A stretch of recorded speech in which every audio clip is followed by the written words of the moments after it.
Tómate el té mientras esté caliente, mamá, dijo Aarón, dejando la taza con mucho cuidado frente a mí. Sonreía demasiado, como si hubiera ensayado la sonrisa frente al espejo y aún no le salía natural. Miré la taza, loza blanca, con un piquete en el borde. Curiosamente mi favorita. Esa fue la primera señal. Aarón nunca se acordaba de esas cosas. El té estaba más oscuro de lo normal. No era la mezcla de hierbas que me gusta. No pregunté. No hacía falta. Una semana antes, en un rincón del banco donde nadie se fija, había visto un papel que no debía existir. Un seguro de vida. Mi nombre en la línea de asegurada. El nombre de Aarón, mi único hijo, bien clarito, en beneficiario. El monto varios millones de pesos. Suficientes para tapar sus hoyos. Suficientes para hacerme desaparecer. Ahora estaba sentado enfrente, tomando su té, como si el mundo no se hubiera volteado de cabeza. Alargué la mano hacia mi taza. Me temblaba no de miedo, sino de tanto esfuerzo por no moverme. La incliné apenas. Lo justo. El té se derramó rapidito sobre el mantel. «Ay, déjame limpiarlo», empezó él. No lo corté agarrando la otra taza antes de que pudiera reaccionar. «¿Pa qué desperdiciar buen té? Tómate el mío». Se quedó tieso medio segundo, solo medio. Luego asintió y la tomó. Lo vi llevársela a los labios. Lo vi beber. Pasaron los minutos. Hablaba de pendejadas del calorazo que estaba haciendo del súper de un podcast que estaba escuchando. Pero sus párpados empezaron a parpadear raro. La respiración se le hizo cortita. La piel siempre medio pálida se le puso colorada y luego sudorosita. Mamá musitó. Me siento raro. Me levanté, caminé al teléfono y marqué con toda la calma del mundo. Mi hijo no está bien, le dije a la operadora. Está desorientado, sudando mucho. Creo que es algo médico. Manden a alguien, por favor. Se fue de lado en la silla. Le puse una toalla en el brazo, sin decir ni mu. Lo miré a los ojos. No con coraje, con frialdad. Quería ver el segundo exacto en que se diera cuenta de que ya no mandaba él. Las sirenas se acercaron retumbando por la calle. Todo empezó por una lengua floja. Había ido al banco a meter unos ahorros en un plazo fijo. La chica nueva, amable, pero novata, revisó mis datos y soltó. «Ah, mire, ya se cargó la prima del seguro. Todo aprobado». Parpadeé. «¿Qué seguro, hija?», frunció el ceño, dio clic aquí, clic allá. «Uy, es un seguro de vida. Lo tramitaron la semana pasada». «Espere. Aquí dice Aarón Rowan titular». El mundo se quedó en silencio. Pedí ver el expediente. Dudó, pero me imprimió una copia. Me aparté hacia la ventana, desplegué el papel y de pronto mis manos estaban heladas, aunque afuera fueran 30 y tantos grados. Todo estaba ahí. Yo como asegurada. Aarón como beneficiario. Pago inmediato en caso de muerte accidental.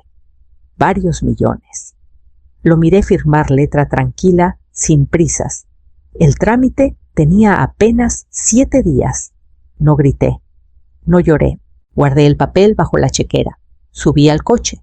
Bajé las ventanas y manejé como si el aire pudiera llevarse el peso que traía en el pecho. Esa noche no pegué ojo. Me quedé en la oscuridad, escuchando el zumbido del refri, el dolor entre las costillas y el eco lejano del niño que una vez me tomó la mano y me preguntó por qué las abejas se morían después de picar. Esperé que ese niño regresara. No regresó. A la mañana siguiente compré una cámara con sensor de movimiento y la puse arriba del pasillo. Cambié mi contacto de emergencia a mi vecina Nora y mandé por correo certificado una nueva versión de mi testamento al licenciado de Guadalajara.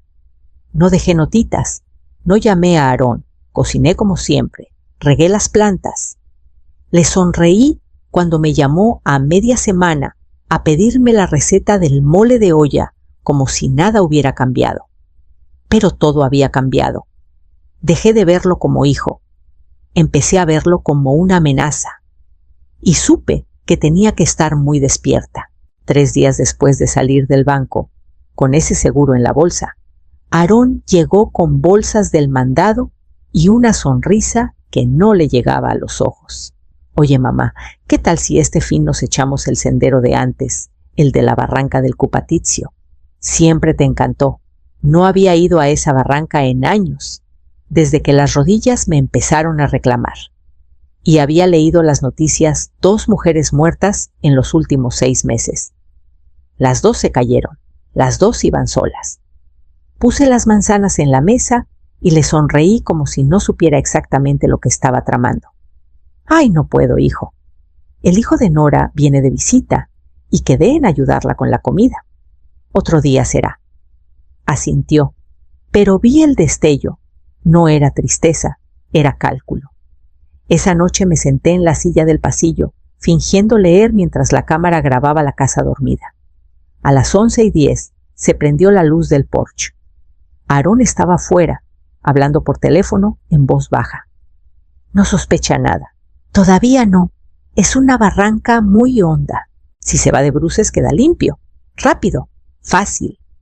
Se me apretó el pecho. No me moví. No solté ni un suspiro. Esperé a que se fuera. Luego lo anoté todo. Hora. Palabras exactas. Tono. Todo.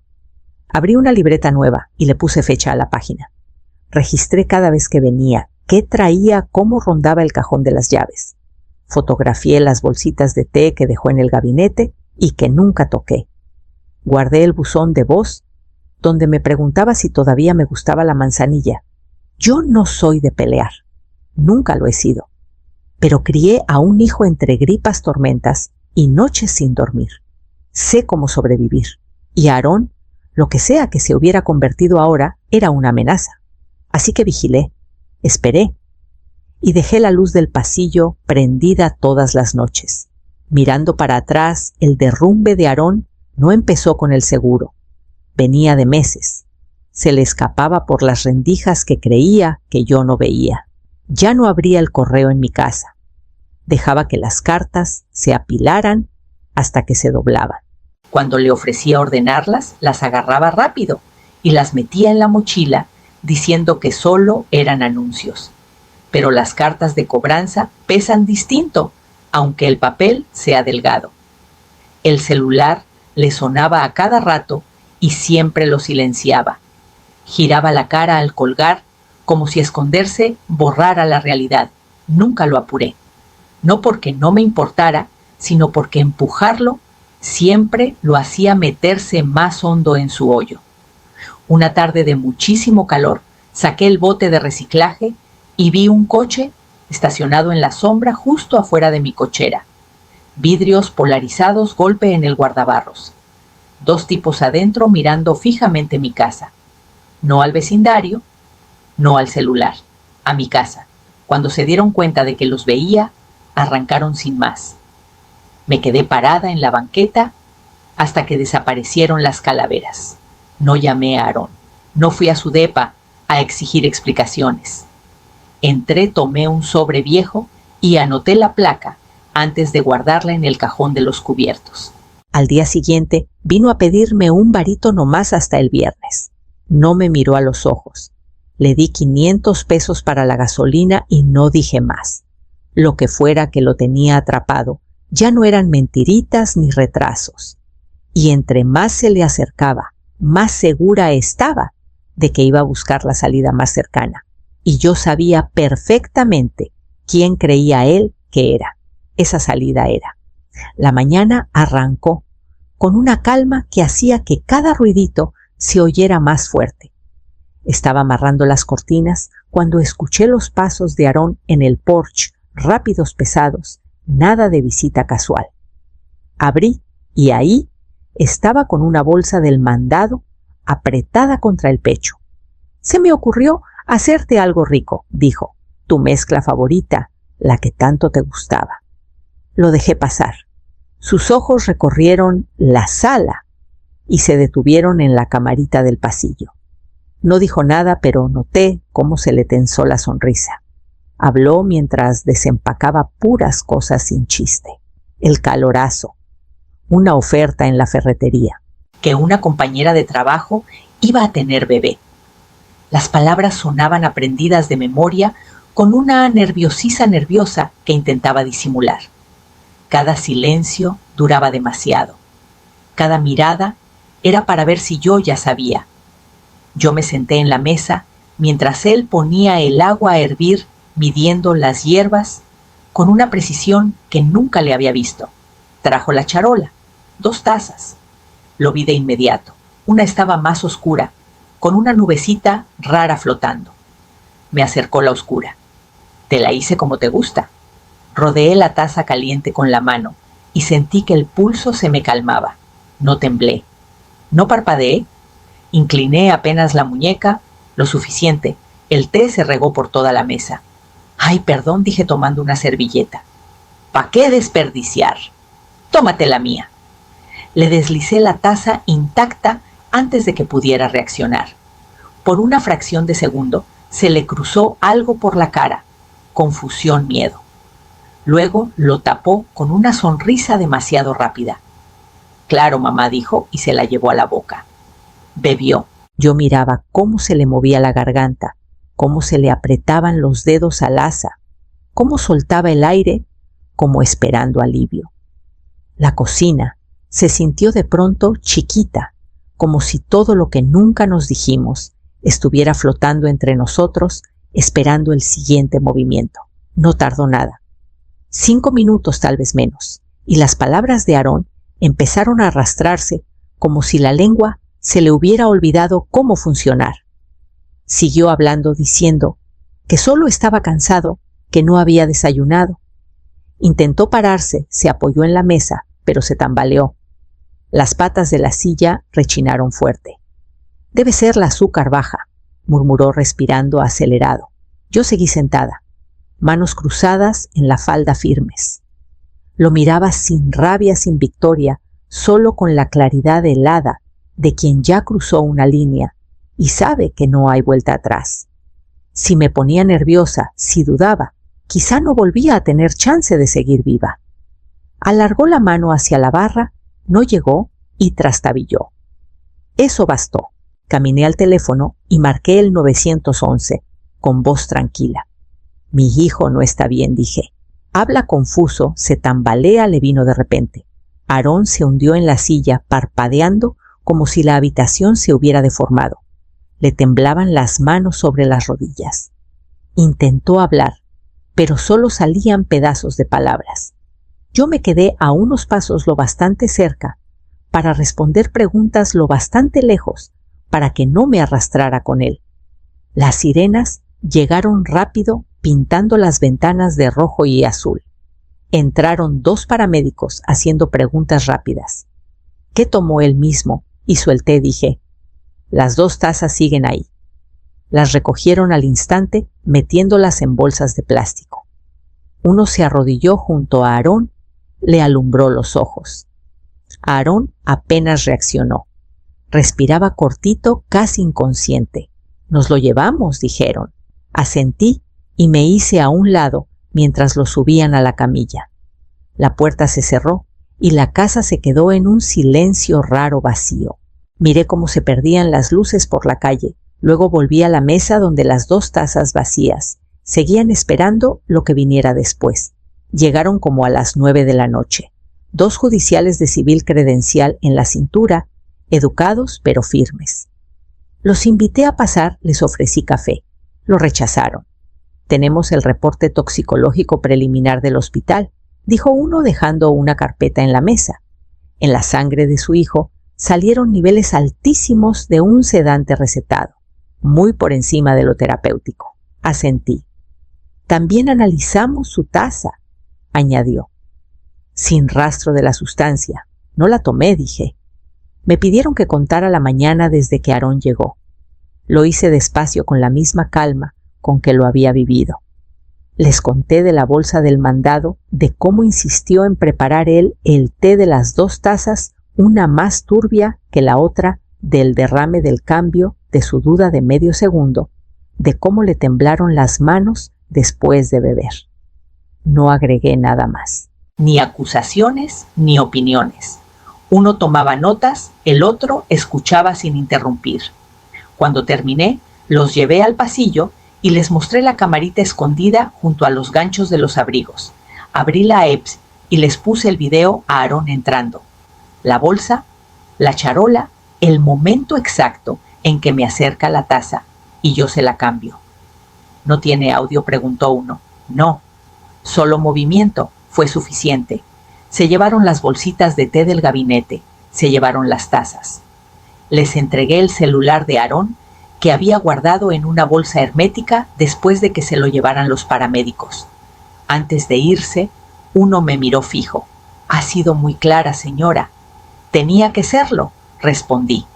Salieron sin hacer ruido y prometieron volver. Me quedé sola en la cocina mirando los 2 círculos apenas visibles que dejaron las tazas en la madera.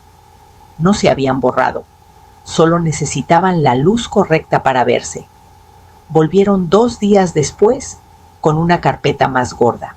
La pusieron en la mesa con el cuidado que se tiene con algo que ya no es frágil, porque ya se rompió todo.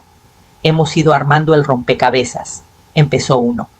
Hay cosas que debes saber. Asentí, aunque una parte de mí quería levantarse y salir corriendo. Sacaron primero los comprobantes de farmacia. Aarón había comprado un frasco de sedantes 10 días antes de traerme el té. No eran de receta, pero en dosis altas eran letales. El detective señaló la fecha con el bolígrafo. Planeó con tiempo, dijo bajito. Después imprimieron su historial de navegación, búsquedas de dosis, cuánto tiempo permanece detectable, cómo disfrazar el sabor. Páginas y páginas en la misma semana. Mantuve las manos quietas para que no temblaran. Luego los detalles del seguro. La compañía confirmó que Aarón llamó 2 veces, preguntando por plazos de espera, que se considera muerte accidental si cubrían caídas, si el pago era inmediato, si había excepciones cuando el beneficiario es familiar. Sentí que algo se me acomodaba en el pecho, no sorpresa, sino el dolor de una verdad que ya tenía raíces profundas. También buscó la barranca, siguió el detective. Leyó las notas de las mujeres que murieron ahí. Cerré los ojos un segundo, la invitación al sendero. El té, el seguro, todo hilos del mismo tejido. Siguieron hablando de cadena de pruebas siguientes, pasos fiscalía, pero sus voces se hicieron lejanas.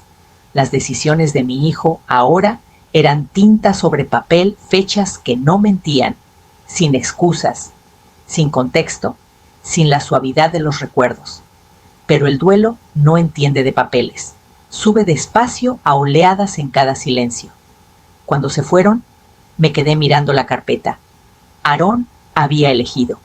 Ahora me tocaba cargar con esa verdad, y cargar con ella iba a cambiar todo lo que seguía. 2 días después de que Aarón despertó en el hospital, lo detuvieron.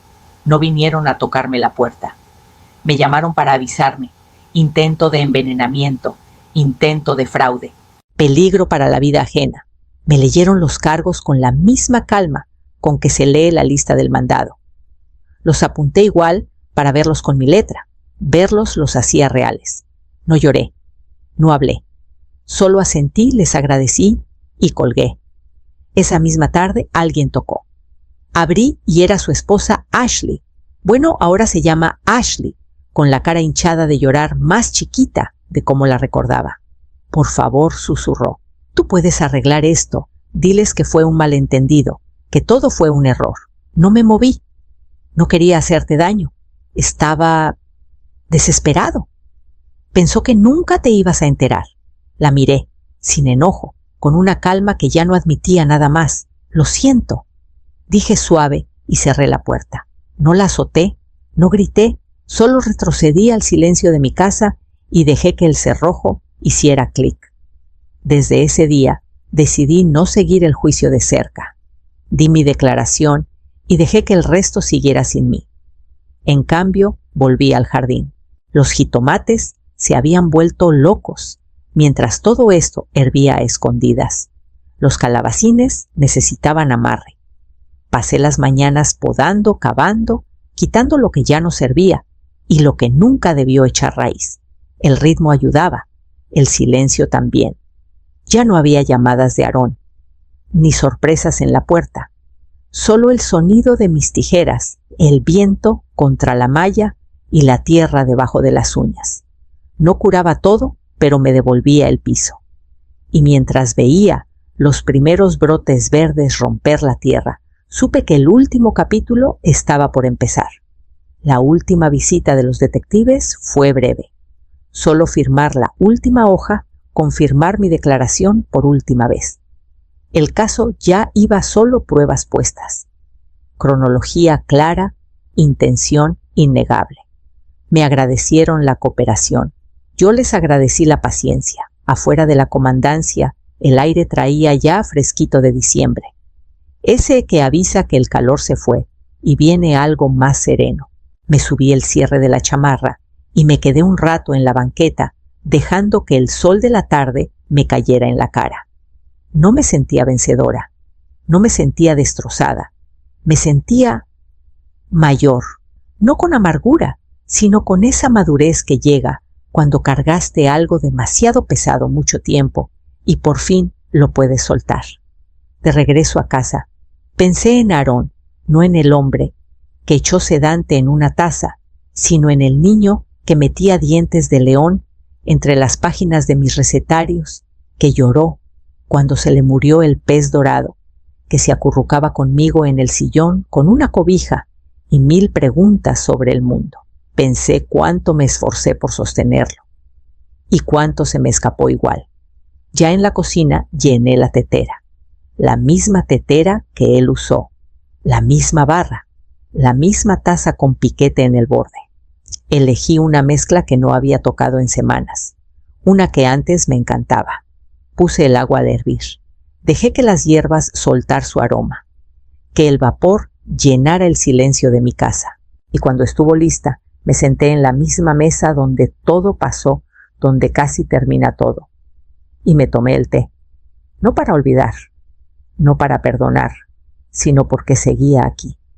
El té estaba caliente, familiar, una cosa pequeña y firme. Esta vez era mío. Lo tomé despacio, mirando cómo la luz se movía por el piso y sentí que algo se acomodaba, no alivio completo, no paz total, pero el comienzo de ambas.